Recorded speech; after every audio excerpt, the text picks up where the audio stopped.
Welcome back to my YouTube channel. आजची आपली recipe होणार आहे साबुदाणा खिचडी। काही ठिकाणी त्याला साबुदाण्याची उसळ सुद्धा म्हणतात। बरेच वेळेला साबुदाणा खिचडी आपल्याकडनं चिकट होती किंवा कधी दाणेदार होती। तर इथे काही टिप्स सांगणार आहे मी आज। तर आता आपण इथे साहित्य काढून ठेवलेलं आहे साबुदाणा खिचडीचं। चला तर मग आपण रेसिपीला सुरुवात करूया। इथे बघा,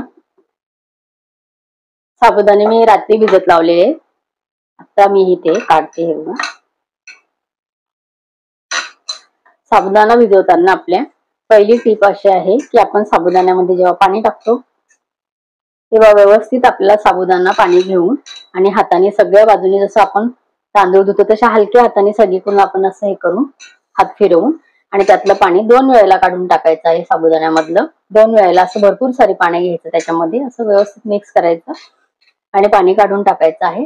नंतर तिसऱ्या वेळेस आपण पाणी घेऊन आणि साबुदाणा असं फक्त पाण्यामध्ये डुबेल एवढंच आपल्याला, साबुदाणा आणि पाण्याची लेवल आपली सारखी एवढंच आपल्याला पाणी त्यात घालायचं आहे आणि रात्री साबुदाणा भिजत टाकायचा आहे। बघा, एकदम छान साबुदाणा आपला फुललेला आहे, भिजलेला आहे।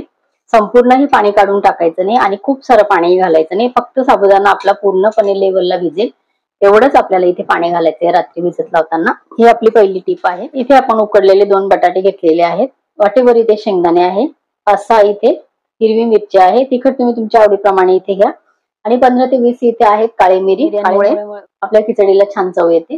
तर आता हे मला कुटून घ्यायचे आहेत जाडसर आणि बटाटे आपण सोलून घेऊ। सर्वात आधी आपल्याला कुटायचे आहेत काळी मिरी। मिरी ते कुटून झालेली आहेत, यामध्येच मी घालणार आहे शेंगदाणे। तुम्ही शेंगदाणे मिक्सर मध्ये सुद्धा जाडसर इथे मी भांड्यामध्ये घालून फिरून घेऊ शकता। शेंगदाणे आपले इथे कुटून झालेले आहेत। आपल्याला इथे बटाट्याचे साल काढून घ्यायचे। तुम्हाला जर बटाटा उकडलेला घ्यायचा नसेल तर तुम्ही बटाटे इथे किसून सुद्धा घेऊ शकता। किसलेला बटाटा आधी तूप किंवा तेलावरती पहिले व्यवस्थित परतवून घ्यायचा आणि बाजूला काढायचा आणि त्यानंतर मग आपण खिचडी बनवायची, तर तुम्ही तसंही करू शकता।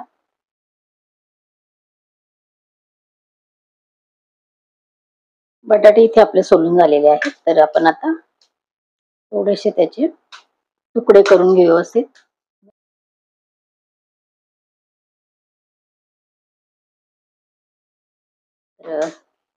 हे साहित्य आपल्याला टाकून घ्यायचं आहे आपल्या साबुदाण्यामध्ये।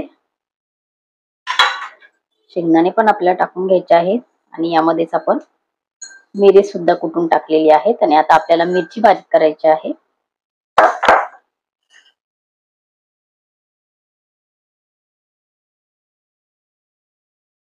इथे आपली मिरची कापून झालेली आहे आणि आता आपण जे मिक्स केलेलं आहे थोडस सर्व मिक्स करून देऊ आणि एकीकडे आपल्याला आता कढईमध्ये आपली साबुदाण्याची खिचडी फोडणी घ्यायची, फोडणी द्यायची आहे आपल्याला।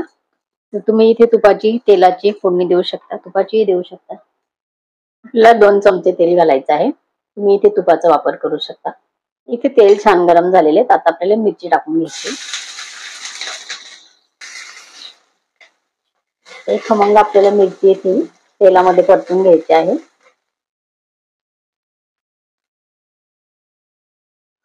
1 टीस्पून आपल्याला फक्त तीळ घालायचे आहे तिथे। खिचडी एकदम छान खमंग लागते। तुम्हाला आवडत नसेल तर तुम्ही घालू नका।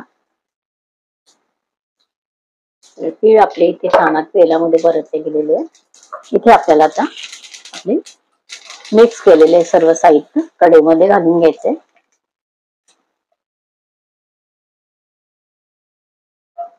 मीडियम गॅस आपल्याला करायचा आहे आता आणि सर्व व्यवस्थित मिक्स करायचे। इथे मीठ घालून घेऊ आणि नंतर आपण इथे मिक्स करू। चवीपुरतं इथे मीठ घालायचं आहे, सेंधव मीठ हे आहे, तुम्ही काळं मीठ पण इथे घालू शकता।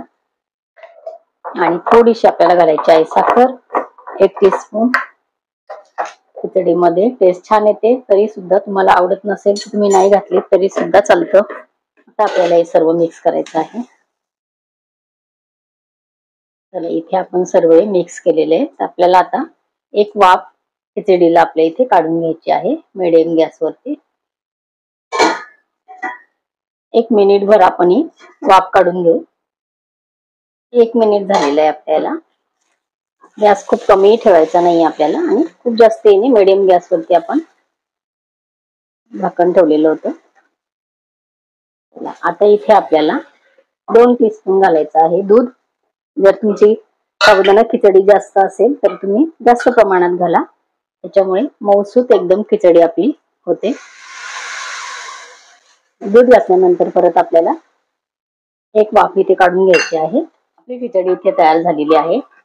मऊसूत, कुठेही चिकट ही खिचडी होत नाही आणि चवीला खूप छान लागते. तर या 2 टिप्स हे करा. साबुदाणा भिजू घालताना सांगितल्याप्रमाणे साबुदाणा 2 वेळेला धुवून घ्या. तिसऱ्या वेळेला किती पाणी घालायचं ते मी सांगितलेलं आहे. आणि 2 टीस्पून इथे तुम्ही इथे दूध घाला. त्यापेक्षा तुमची खूप जास्त जर तुमची असेल खिचडी तर त्यापेक्षा 1 चमचा, 1.5 चमचा, 2 चमचे दूध तुम्ही जास्त घालू शकता खिचडीचं प्रमाण बघून. इथे आपली खिचडी तयार झालेली आहे.